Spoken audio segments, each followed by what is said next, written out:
Well, good afternoon, everybody. I'm all jolly here. There's finally good news from the Republicans. The first thing is Donald Trump can't read for shit because every time every time he's reading the teleprompter, he don't know where the sentence stops and the next one begins. He don't know whether to look this way or look that way or whatever. It was his foreign policy speech, aside from not containing much foreign policy.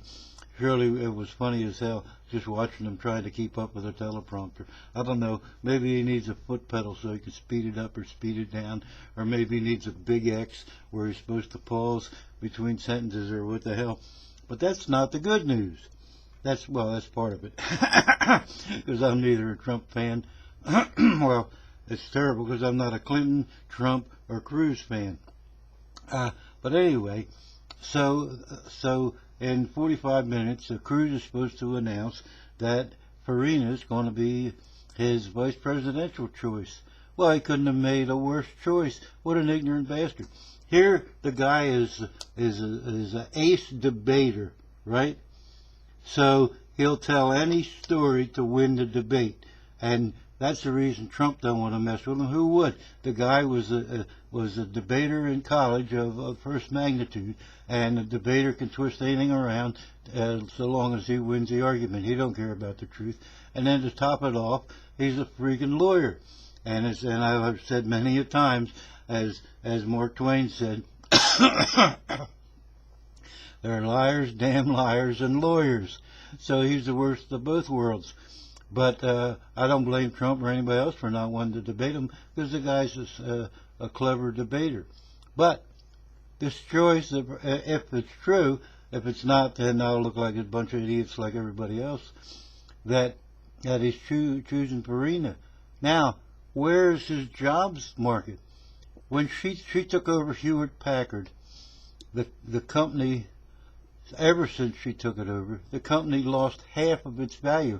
And we're talking about tens and tens of billions of dollars. She ran it into the ground. On top of that, she took 30,000 American jobs and sent them overseas. Now, none of those payments she made, which were cheap as hell, to people overseas, none of them were taxed. America got nothing from that. She and the jobs that were here and were moved were relatively good paying jobs, and there was all taxable income. So she takes 30,000 jobs, moves them overseas as head of Hewlett-Packard, drives the stock. She had come up with no ideas how to run this company. She drives the stock, the equity value, the value that if you took all the shares, what they would be combined, what they would be worth, and cut them in half.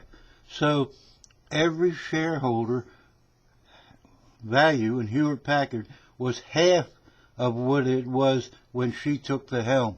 And then the only vote that she ever won, and this is the funniest part, was the vote from the board to fire her, to get her the fuck out of Hewlett-Packard, to get her as far away as possible. And what'd they do to do that? They give her a golden parachute of $100 million. Now, how in the world is Cruz going to be able to twist those facts? When somebody says, "Oh, you want to get more equity in the country," then how is it equitable for somebody to cost the country billions and billions of dollars, tens of billions of dollars in tax income for the government, tens and tens of thousands of jobs that people were just put out of work, and ship all those overseas? How's he going to defend that?